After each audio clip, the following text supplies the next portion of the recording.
toute l'église, même les jeunes qui ont reçu qu'on avait distribué, à qui on avait distribué la Bible, il faut lire Jérémie toute la semaine et comprenez tout ce qu'on a écrit là-bas. Cherche à comprendre. S'il y a des choses à expliquer ici, je ne vois même pas ce qu'on peut expliquer parce que le français est clair. En plus, vous parlez mieux français que moi. Vous le comprenez aussi plus mieux que moi. Peut-être par rapport à la circoncision. Quand on dit la circoncision du cœur, on nous dit ici, circoncisez-vous pour l'Éternel. Circoncisez vos cœurs. La circoncision qu'on nous parle ici, ce n'est pas la circoncision des enfants. Pour aller faire circoncire ton fils. Non, ce n'est pas ça qu'on nous demande. Ici, on nous demande la circoncision du cœur.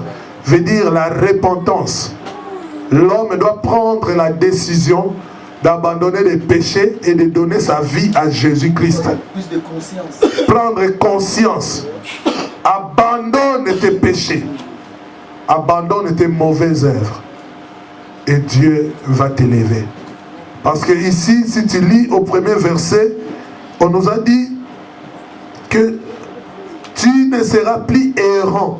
Partie B, hein, dernière phrase. Tu ne seras plus errant. Errant veut dire en lingala mi telengano. Orozala lisusu mo telengano te. Okoma lola babenga bawa na lisusu. Bakaina. Partout.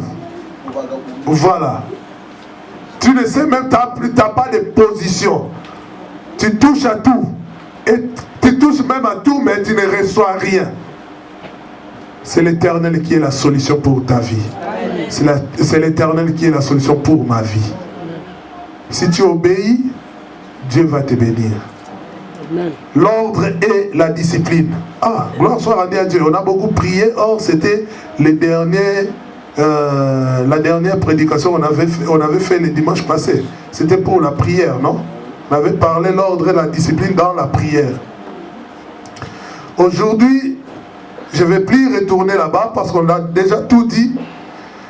Aujourd'hui, je vais entrer sur l'ordre et la discipline dans l'évangélisation. Je vais parler pendant 15 minutes et c'est fini. L'ordre et la discipline dans l'évangélisation. Si tout enfant de Dieu, ici tout enfant de Dieu est appelé à annoncer la bonne nouvelle de Jésus-Christ. Nous sommes appelés à annoncer la bonne nouvelle de Jésus-Christ. Qu'est-ce que Dieu nous parle dans le livre de Marc? Marc chapitre 16. Quelqu'un peut nous lire à partir du 15e verset. Marc 16. C'est le dernier livre de Marc. 15 à 18. Je lis au nom de Jésus. Amen. Puis il leur dit, allez par tout le monde et prêchez la bonne nouvelle à toute la création. Celui qui croira et qui sera baptisé sera sauvé. Mais celui qui ne croira pas sera condamné. Jusqu'au 18e verset. Voici les miracles qui accompagneront ceux qui auront cru. En mon nom, chasseront les démons. Ils parleront de nouvelles langues. Ils saisiront les serpents. S'ils boivent quelques breuvages mortels, il ne leur fera point de mal. Ils imposeront les mains aux malades. Et les malades seront guéris. Alléluia. Amen. Ici, on nous parle de gens qui auront crié. On nous parle de gens qui auront crié. Ce n'est pas le pasteur. On n'a pas dit que voici les miracles qui accompagneront les pasteurs qui vont prêcher. On n'a pas dit que voici les miracles qui accompagneront les apôtres, les disciples et les prophètes qui vont parler de la part de Dieu. Mais on nous dit ici, voici les miracles qui accompagneront ceux qui auront crié. Mais avant d'arriver au miracle qui doit t'accompagner, toi qui as crié, d'abord on nous demande d'aller évangéliser, d'aller annoncer la bonne nouvelle de Jésus-Christ partout dans le monde.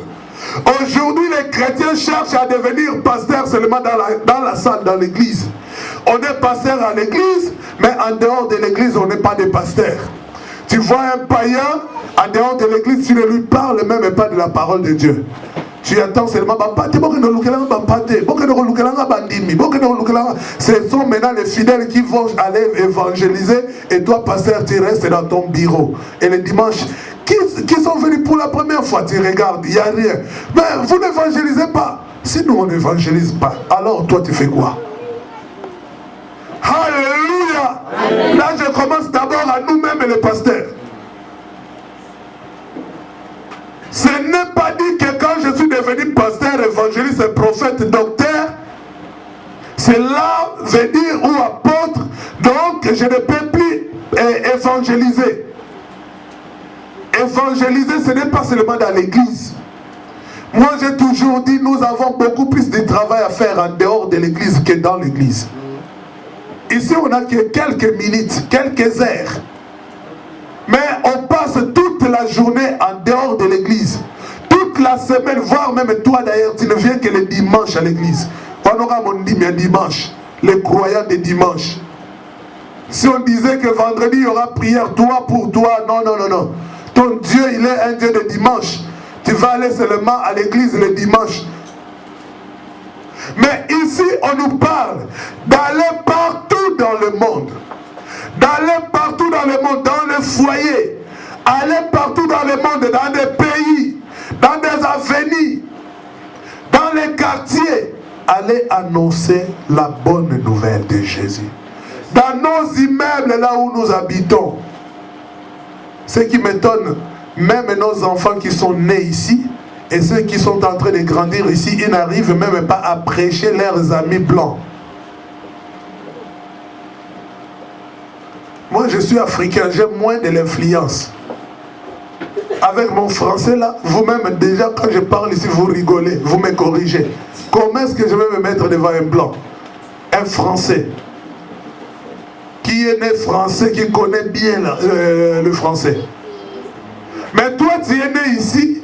Si on te dit va évangéliser, il va chercher ses copines noires. Kobo lorolaye. Bien aimé, on nous a dit partout dans le monde, sans faire exception des races, sans faire exception de la couleur de la peau. Allez annoncer la bonne nouvelle de Jésus-Christ. Les chrétiens aujourd'hui ont abandonné l'évangélisation. C'est pour cela dans nos églises, il n'y a plus de membres. Il n'y a que des croissances comme si c'était une église catholique. Parce qu'à l'église catholique, s'il y a des croissances, gloire à Dieu. En islam, s'il y a des croissances, gloire à Dieu. Je dirais vraiment Alléluia. Mais si dans l'église évangélique, l'église de Jésus-Christ de Nazareth, l'église de réveil, pas l'église de sommeil, s'il y a des croissances, là c'est un problème. C'est un problème. La première des choses qu'il faut voir, le pasteur doit s'examiner d'abord lui-même. Qu'est-ce qui ne va pas moi? Est-ce que j'ai péché contre Dieu pour qu'il y ait une décroissance? Et de deux, allez-y voir aussi au milieu des fidèles qu'est-ce qui se passe. Et en premier, la première des premiers de tout, il faut savoir quelle est la volonté de Dieu. Parce que même Jésus-Christ lui-même qui était Dieu, il y a eu des croissances dans son église. Alléluia. Amen. Tu n'as jamais entendu ça, c'est pour cela que tu n'as pas dit Amen. Je te dis que dans l'église de Jésus-Christ, il y a eu aussi des croissances. Amen. Et cela ne s'est pas fait une seule fois. Quand on dit déjà 2 fois, donc c'est plusieurs fois.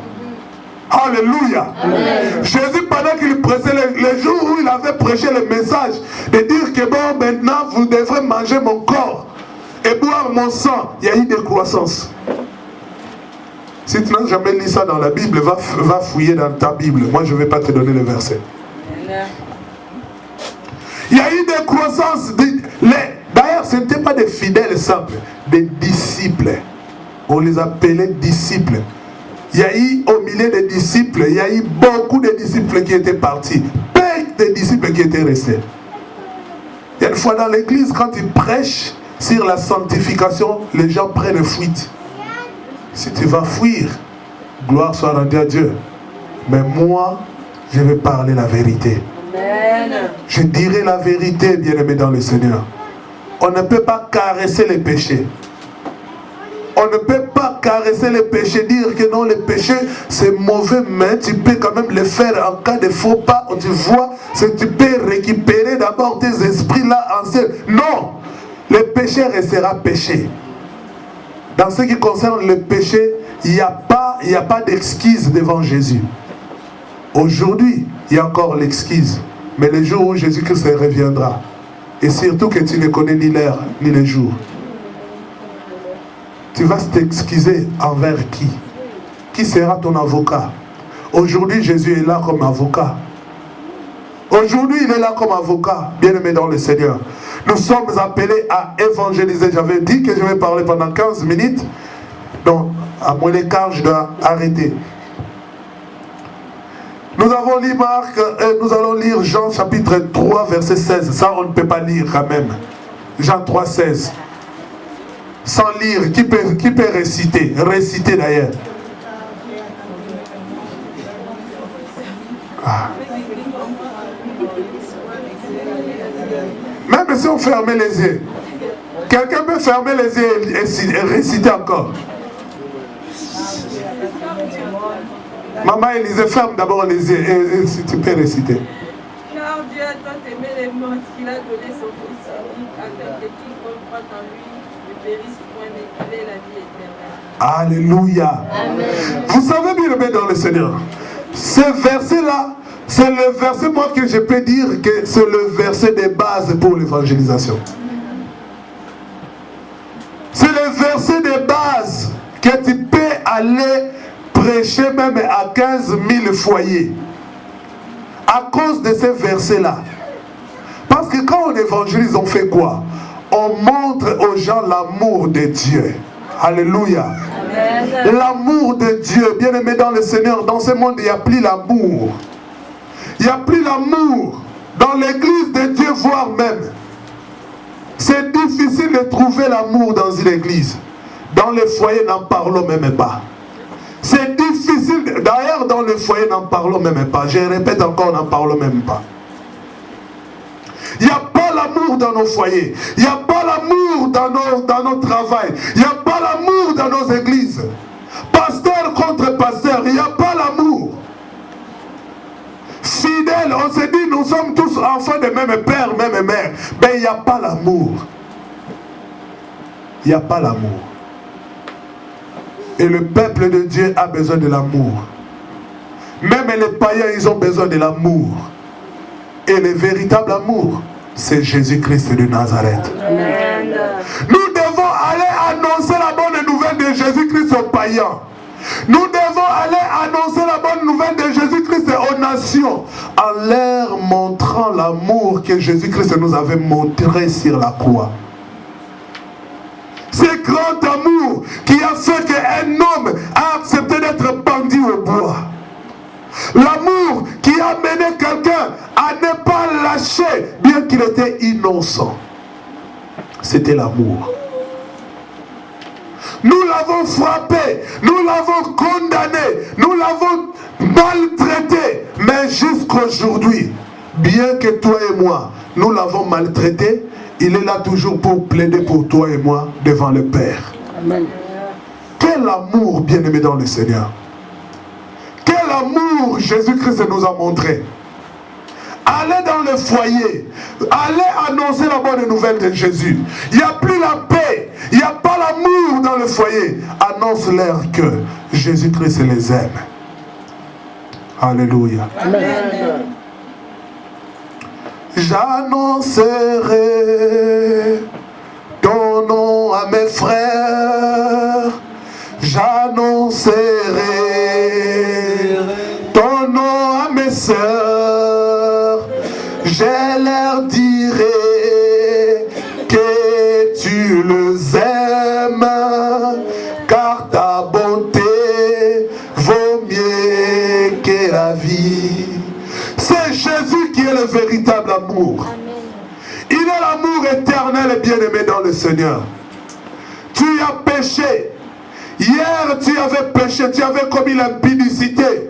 Hier, tu as péché, tu avais volé. Hier, tu avais péché.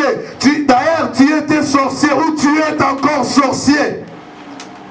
Tu es encore sorcier. Mais l'amour de Jésus-Christ est capable de t'amener dans le paradis. Amen. L'amour de Jésus-Christ est capable de prendre un sorcier et de lui faire entrer dans le paradis. Amen. L'amour que Jésus-Christ nous a apporté est capable de prendre une femme qui avorte et de le faire entrer dans le paradis. Jésus-Christ est amour. Il connaît ce que toi et moi nous faisons. Il nous connaît très bien. Et l'amour a fait qu'il nous donne encore le souffle de vie. Amen. Si tu donnes le souffle de vie, bien-aimé dans le Seigneur, c'est pour que toi tu sois circoncis. Bakata yongenga ya molimo. Tant qu'il n'y aura pas la circoncision, en recevant Jésus-Christ comme Seigneur et Sauveur, en abandonnant toutes sortes de péchés, la gloire de Dieu sera privée pour ta vie. Tu seras privé de la gloire de Dieu. Tu seras privé du royaume des cieux. L'unique chose que Jésus-Christ nous demande, c'est de croire. Allez faire des nations de disciples. À celui qui croira à mon nom, il va faire des miracles. Mais celui qui croit en Jésus-Christ et qui sera baptisé sera sauvé. Toi, je ne sais pas si tu crois en qui. Il y a d'autres personnes qui croient à leurs parents. Je crois à ma femme. Je crois à mon mari. Surtout, beaucoup de femmes croient beaucoup plus à son mari. Ils ne croient pas en Dieu, mais à son mari. Comme à Saphira. Croyez tellement, confiance, amour fidèle. Saphira avait la foi à son mari. Dieu a dit, vendez tout, amenez l'argent à la maison. Son mari lui dit, nous allons vendre, mais nous allons cacher une partie. Il dit, au nom de l'amour, j'accepte. C'est comme le jour de mon mariage. Le pasteur n'a pas encore fini de parler. Tata pasteur, acceptes-tu de prendre maman Christine comme épouse en l'aimant? Le pasteur n'avait pas fini de parler, moi déjà. Je le crois. J'accepte. J'accepte. Le pasteur dit, oh, t'es trop pressé, j'ai pas encore fini de parler. Ah, l'amour. Oh Yahweh. Je ne sais pas si maman Christine se souvient encore de cette journée-là. J'étais pressé d'aimer. J'étais pressé à être fidèle. J'étais pressé à accepter. Que Dieu nous aide. Maman, toi j'étais pas là, je ne sais pas comment c'était passé. Papa Ig avait été pressé ou toi qui étais pressé? À suivre, entre parenthèses, on va parler à la maison. Alléluia. Amen. Au nom de l'amour, Anania a accepté de garder l'argent. De garder le bonheur, quelques trésors. Au nom de l'amour, on lui dit, Anania, on lui dit, Saphira, Anania vient de mourir parce qu'il a menti Dieu. Est-ce que c'est vrai ce que ton mari a dit? Tout ce que vous avez présenté, c'est ça vraiment que vous avez vous avez récolté, c'est tout ça. Elle dit, au nom de l'amour, il n'y a que ça. Même si la mort viendra, j'accepte de mourir, car nous vivons ensemble, nous mourrons ensemble. Elieyo, Elienga. Togokendenayo, pa ou moko, libulu moko. Même en enfer, au nom de la fidélité. Moi, j'ai toujours dit, je suis fidèle, ma femme soit fidèle à moi, parce qu'elles soient soumises à moi, parce que la Bible nous les recommande. Mais s'il s'agit des choses de Dieu, il ne faut pas se soumettre à moi. Si je dis à ma femme, ma femme va me dire non. D'ailleurs, elle est la première personne qui me demande. On était parti en Belgique, mais elle me demande déjà en cours de route. Oh, mais même bon, mon salaire n'est pas encore passé. Elle me demande les dîmes des dîmes. Alléluia. Elle cherche le bonheur de son foyer. Alléluia. Amen. La femme sage bâtit sa maison. Ce que tu sèmeras aujourd'hui, c'est ce que tu moissonneras. Surtout toi qui es serviteur. Tu es serviteur, tu es servante de Dieu. Un jour, tu vas te retrouver devant la chair. Tu vas sentir ce que les serviteurs de Dieu sont. Alléluia. Amen. Ce n'est pas une malédiction, mais c'est la loi. Elle est comme ça. Tu ne pourras jamais échapper à ce que toi tu vas s'aimer. Tu ne pourras jamais. Tu peux supplier Dieu, mais pourquoi ça? Tu peux gêner, tu pries, Dieu va te dire que c'est ce que tu avais sémé. Je t'avais pardonné bien sûr, mais les récoltes, tu dois quand même récolter. On ne se moque pas de Dieu. C'est biblique. Au temps de la fin, le temps que nous sommes en train de passer, il n'y a plus l'amour, bien aimé. Même dans nos foyers, il n'y a plus d'amour. Même dans nos églises, il n'y a plus d'amour. Au milieu des enfants de Dieu, frères et sœurs, il n'y a pas l'amour. Quand je vais évangéliser quelqu'un, je dois lui montrer l'amour de Jésus-Christ. Ce que Dieu avait fait sur la croix. Ce que Jésus avait fait. Ce que Dieu avait fait en nous donnant son Fils. C'est le verset que nous venons de lire, que nous venons de réciter. Dieu a tant aimé le monde, il a donné son Fils. Mon frère, Dieu a tant aimé le monde c'est toi mon frère. Dieu t'a tant aimé, il a donné son Fils, Jésus-Christ. Jésus-Christ est descendu, il est venu mourir à ta place. Si toi tu crois en lui, tous tes péchés seront pardonnés. Si toi tu crois en Jésus-Christ, ta vie sera sauvée. Tu ne seras plus destiné à l'enfer. Tu seras maintenant destiné, tu deviendras citoyen du royaume céleste. Jésus-Christ t'aime, mon bien-aimé.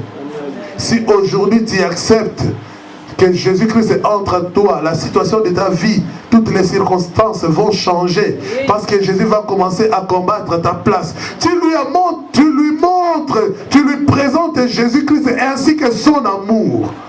Et il va accepter. Quand il va accepter, il croit, il sera sauvé. Et toi, la Bible nous dit, si tu amènes un seul brebis dans la maison de l'Éternel, il y aura une multitude de tes péchés qui seront pardonnés. Amen. Les péchés là que toi tu n'aimes pas demander pardon devant les gens parce que tu as honte.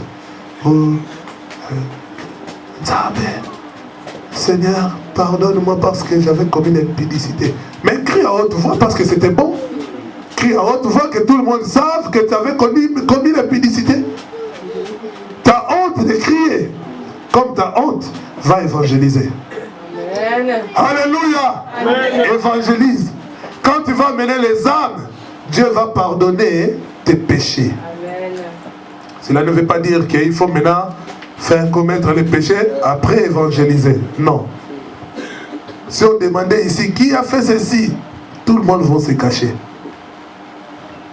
Mais gloire soit rendue à Dieu. Donc nous devons montrer l'amour de Jésus-Christ aux gens. Aujourd'hui, nous invitons que les gens dans l'église. Ma soeur, tu peux venir dans notre église? Mon frère, est-ce que le dimanche tu as le temps de passer chez nous à l'église? Tu ne lui as même pas parlé de Jésus.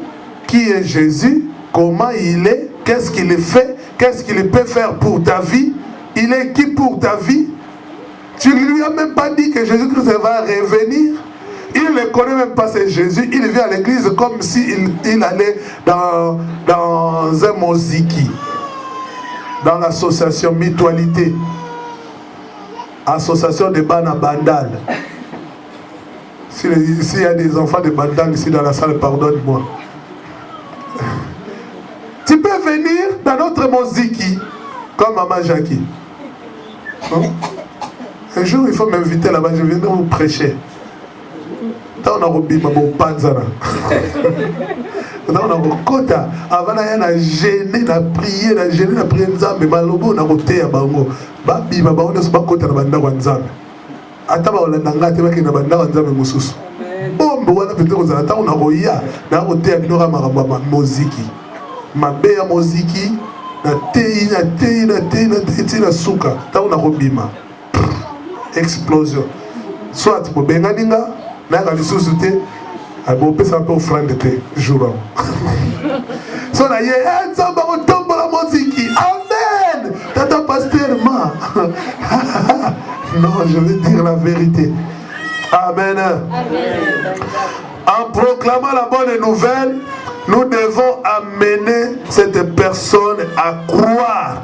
Car c'est en croyant que nos péchés sont pardonnés. C'est en croyant que nous allons obtenir le salut. Ceux qui viennent à l'église, ce sont les gens qui sont sauvés. Si toi tu viens aujourd'hui à l'église, tu ne viens pas à l'église au hasard, mais parce que tu es sauvé, tu as été mis à part. C'est pour cela dans d'autres églises ou au milieu des serviteurs de Dieu, qu'est-ce qu'ils font? Je connais même les pasteurs qui font ça, même notre papa aussi les font, il le fait souvent, même sa femme. Qu'est-ce qu'il fait? Il te prend chez lui à la maison, chez toi à la maison, il vient d'abord te prêcher chez toi à la maison, il te prépare là-bas chez toi à la maison, tu vas recevoir Jésus-Christ à la maison, tu seras baptisé, voire même tu peux être baptisé depuis les enseignements que tu auras à la maison. Tu peux passer aussi la délivrance depuis la maison. Et quand tu vas venir à l'église, tu connais déjà Jésus, tu as déjà une base. Et quand tu seras là, parce qu'il y a des gens, vous savez, il y a des gens dans des églises. Je vais enlever le micro pour que les gens ne puissent pas écouter. C'est un secret. Vous savez, il y a des gens dans nos églises. J'ai enlevé le micro. Il y a des gens dans nos églises qui viennent à l'église depuis qu'ils ont commencé à prier. Ils ont fait 10 ans dans l'église, ils n'ont jamais changé. Il n'y a pas la repentance, il n'y a pas le changement. Il reste comme il était venu les premiers jours. Et qu'est-ce qu'il fait maintenant? Quand tu viens, tu es nouveau. Quand toi tu entends la parole de Dieu et que tu crois à cette parole-là, oh, en tout cas, le fait de Dieu, lui il va te dire, ça a été toujours comme ça. Nous, on est habitués à ça. C'est rien ça, il est toujours comme ça. Laisse tomber, il ne faut pas les croire. Il y a des gens qui sont comme ça dans nos églises. Je vais faire mon micro. Alléluia. Il y a des gens qui sont comme ça. Or, ceux qui sont déjà sauvés, ce sont eux qui viennent à l'église. Alors, si toi tu fais cette mission-là que je viens de parler ici, à voix basse, je ne sais pas, tu es venu à l'église comme étant quelqu'un qui est déjà sauvé, ou bien tu es venu à l'église comme étant quelqu'un qui est destiné en enfer.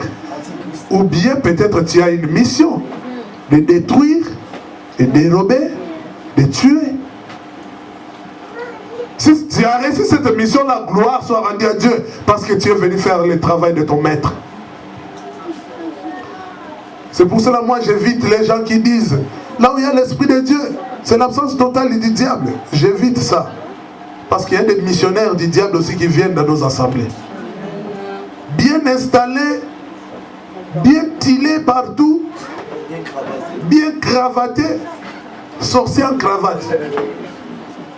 Bien tilés, quand tu le vois, tu dis vraiment, oh Seigneur, si tu m'envoies des fidèles comme ça, s'ils sont 4 dans l'église, vraiment l'église sera bénie. Il donne l'offrande, tu dis, oh quelle offrande, je n'ai jamais vu cette offrande. Or c'est l'envoûtement qu'il vous donne, qu'il met dans les paniers.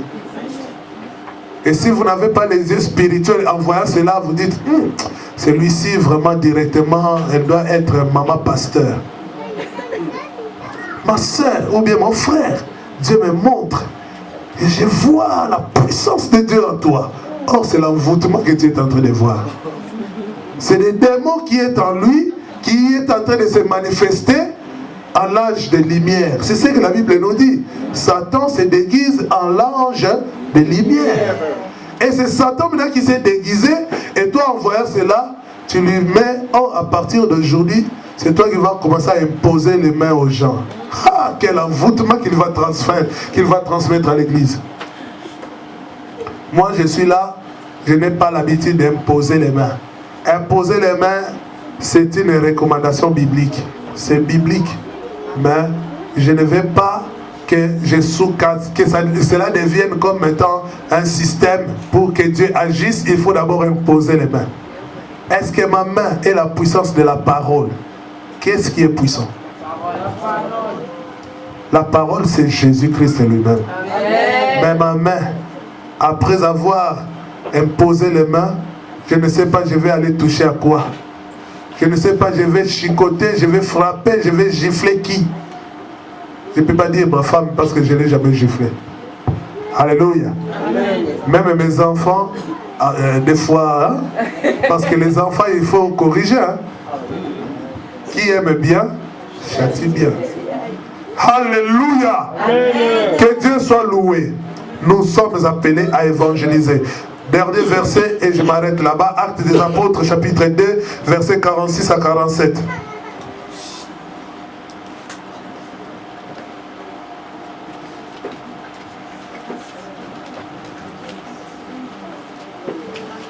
Actes 2, 46, 47. Amen.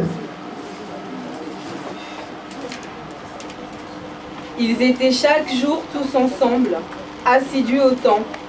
Ils rampaient le pain dans les maisons et prenaient leur nourriture avec joie et simplicité de cœur. Louons Dieu et trouvons grâce auprès de tout le peuple. Et le Seigneur ajoutait chaque jour à l'église ceux qui étaient sauvés. Ceux qui étaient sauvés, ce sont ceux qui venaient à l'église. Ceux qui étaient assidus dans le temple, ce sont ceux qui étaient sauvés. Alléluia. Amen. Quand tu viens dans le temple de Dieu, dans l'église de Dieu, on sous-entend que tu es sauvé. Quelqu'un qui est sauvé veut dire quoi? Ses anciennes habitudes est resté là-bas à l'Égypte. Il est maintenant dans le temple avec de nouveaux ordres, de nouvelles lois qui glorifient le Seigneur. Avec un nouveau système qui fait que la joie de l'Éternel soit toujours dans sa vie. Qui fait que la main de l'Éternel ne s'éloigne pas de lui. Il est dans le temple. Alors, la fraction du pain, ce n'est pas seulement les mapas qu'on fait là-bas chez les bandibous. Non. Le pain aussi, d'abord, c'est la parole de Dieu. D'abord, la parole de Dieu. Dans les temples, on vient ici d'abord pour la parole de Dieu. C'est pour cela, ici, vous verrez, il n'y a pas de journée d'agapé. Non, pas la Sainte-Seine. L'agapé. Oh, agapé, agapé, à l'occasion de rien, agapé. À l'occasion de l'anniversaire du pasteur, agapé. Alors, si tout le monde, le jour de leur anniversaire, il y aura agapé, du 1er au 30, il n'y aura que des fêtes. Il n'y aura que des fêtes. Parce qu'il y a des églises où on trouve 365 membres. 365 jours, 365 fidèles. Si chaque fidèle a sa date de naissance, du 1er janvier au 31 décembre, fête une fête. Bolier envoûtement. Bolier envoûtement. Il y a ma papa. C'est pourquoi je bolier envoûtement ma maman pesali. Bolier envoûtement qui ndokia ma maman. Bolier envoûtement qui ndokia bana. Bolier beaucoup mi complet. Bon ça c'est comme ça la zambe beaucoup de boss matalabino. Je l'ai toujours dit, il faut éviter de manger dans des églises. Manger, ce n'est pas mauvais, c'est pas mauvais, mais évitez de trop manger. À l'occasion de l'autre côté, vous voulez toujours manger. Non, il faut manger quand il faut manger, si Dieu le permet. Si tu as l'anniversaire, avant d'amener ta nourriture, tu m'appelles d'abord au téléphone. Amen. Tu m'appelles, pasteur, demain c'est mon anniversaire, je peux amener du jus pour l'église. Et après, je vais voir. Je vais te dire amen ou n'amène pas. Amen. Ouais. Si tu amènes et que tu ne m'avais pas informé, je vais te dire attends, on finit le culte, tu vas leur donner là-bas dehors. Comme ça, si l'envoûtement prenait là-bas, ce n'est pas ma responsabilité. Amen. Que Dieu soit loué. Ceux qui venaient dans l'église, c'était ceux qui étaient sauvés. Ma question aujourd'hui est celle-ci. Toi aussi tu viens à l'église. Es-tu sauvé? Amen. Alléluia. Amen. Tu viens tous les dimanches à l'église. Es-tu sauvé? Si ce n'est pas le cas, je vais te demander de se lever. Surtout si tu n'as jamais reçu Jésus-Christ comme Seigneur et Sauveur, je te demande dans l'amour du Seigneur de te mettre debout. On va prier pour toi. Tu pourras recevoir Jésus-Christ comme ton Seigneur et ton Sauveur. Peu importe, tu peux être modérateur, tu peux être chantre, tu peux être prédicateur là où tu venais. Si tu étais prédicateur, je ne sais pas. Mais tu peux faire tout cela sans pourtant recevoir Jésus-Christ comme Seigneur et Sauveur. Si tu n'as jamais reçu Jésus-Christ comme Seigneur et Sauveur, lève-toi là où tu es pendant que toute l'église ferme les yeux. Je ne veux pas que tu regardes qui s'était mis debout. Je te demande de fermer les yeux pour ne pas empêcher la personne qui veut se mettre debout de se lever. Même si tu regardais d'ailleurs, c'est normal si on te regarde. Si tu as honte de ton Seigneur, alors où est-ce que tu vas te manifester? Tu vas manifester toute ta force. Si tu n'as jamais reçu Jésus comme Seigneur et Sauveur, lève-toi là où tu es. Gloire soit rendue à Dieu. Tout le monde qui sont à l'église sont sauvés. Maintenant, comme toi et moi nous sommes sauvés, nous sommes en train de parler de l'ordre et la discipline. Je vais commencer à suivre maintenant la vie de toute personne dans l'église, pas dans de mauvais sens, mais pour essayer un peu de vérifier si nous sommes en train de changer, de mettre l'ordre et la discipline dans nos vies. Parce que s'il y avait l'ordre et la discipline, ces messages qui se sont succédés cette semaine sur la repentance, le pardon, la sanctification, ça n'allait pas venir.